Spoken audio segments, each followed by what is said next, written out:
Okay, so this is the Warm Moments and Adventures daycare for toddlers.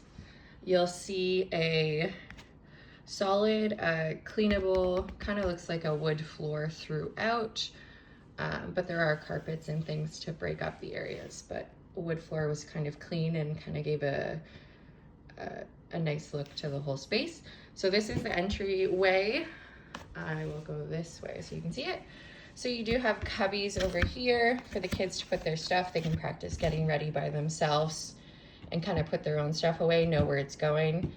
Some hooks here. We have a parent communication board and a schedule board here. So kids kind of have an idea and parents can talk about what the kids are gonna do that day. Sometimes that'll help ease transition. Benches and hooks here for parents to sit.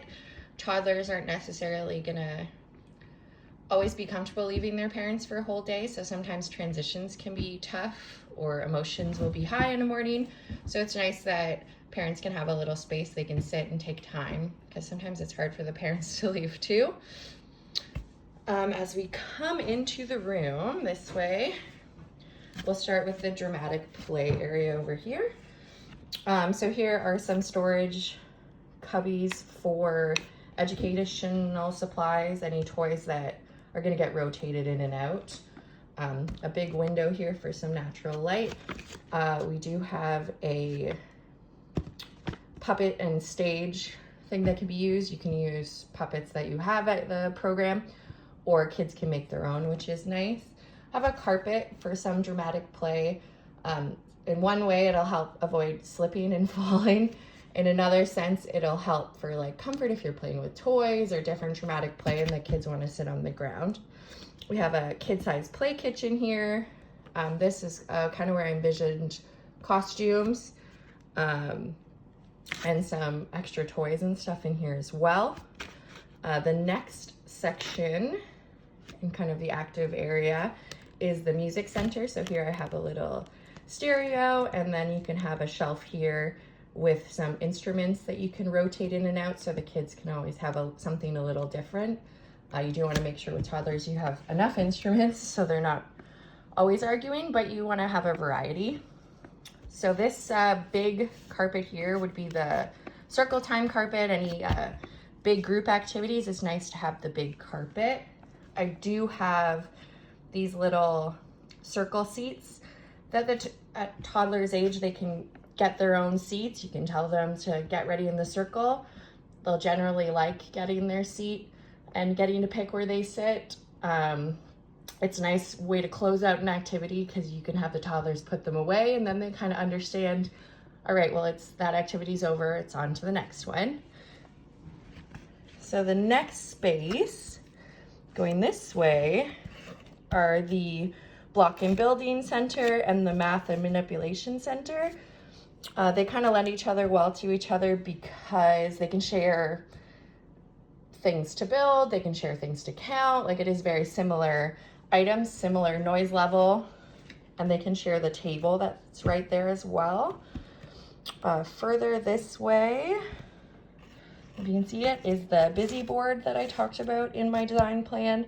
So that's like a busy book, but all the activities are on the wall. So you'll have steering wheels and locks and zippers and things that toddlers sometimes aren't allowed to use at home. So it's exciting and it's good for fine motor skills.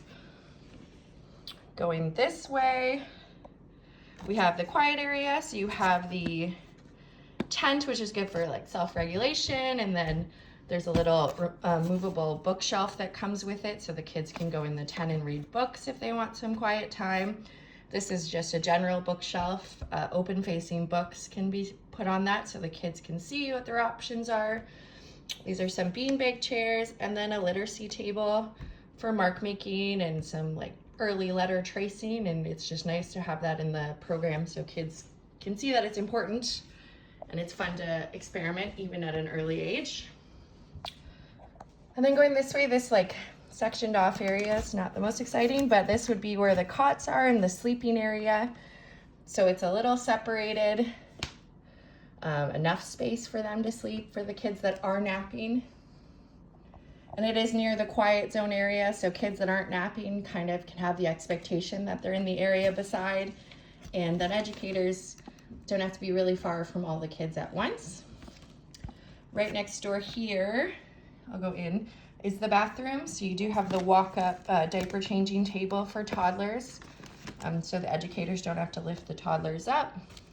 Child-sized sinks, child-sized toilets, just to work for potty training. There would be signs in the washroom, and you'd make it kind of aesthetically pleasing and calming, because toddlers might spend quite a bit of time in there if they're potty training. On the way out of the washroom, which I like for hand washing purposes, is the kitchenette in the eating area. So we have like a full-size kitchenette there. This would be educational storage material, which is kind of nice because sometimes it's a quieter time when they're eating food, so the educator can sort through what they're going to do the rest of the day. Coming along, we do have the art and sensory area here. So there's a table for like art activities. Again, I like that it's on this floor, so there's nothing that's going to wreck a carpet. I like that it's near the washroom so kids can wash their hands.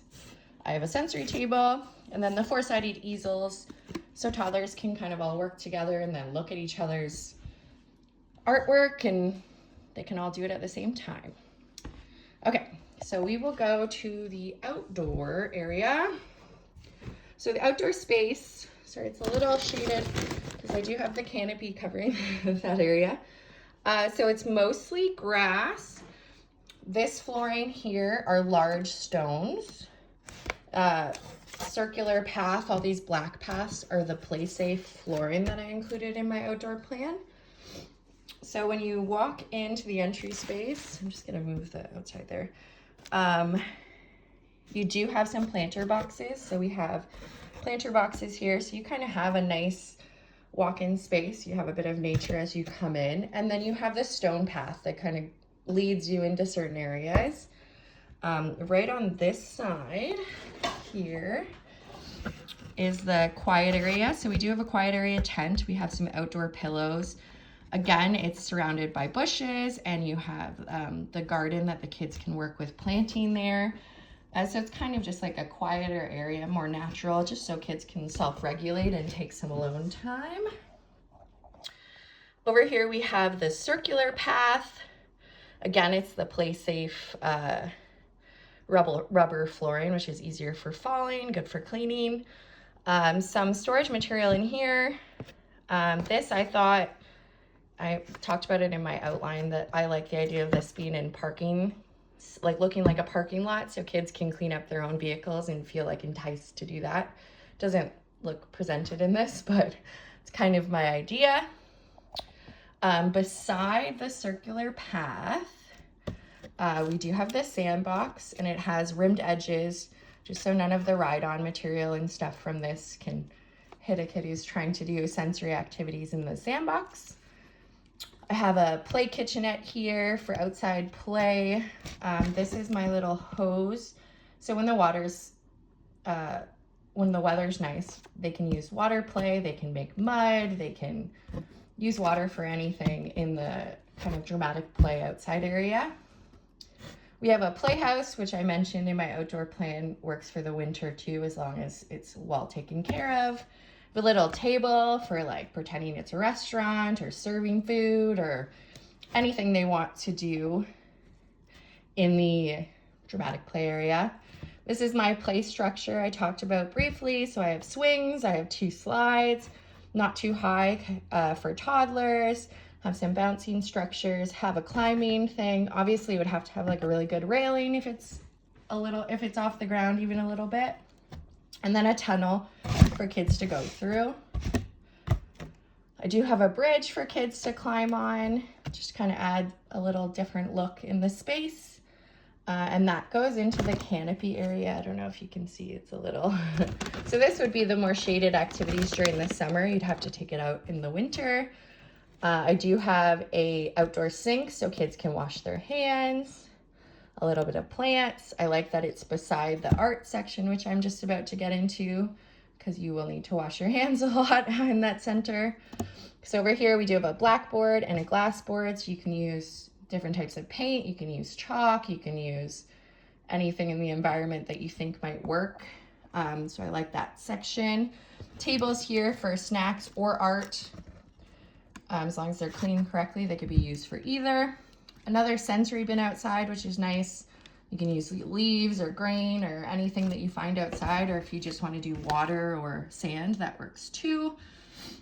In my outdoor kind of gathering space, I do have wood logs that will be used for seating to just do any songs, activities, or circle time outside.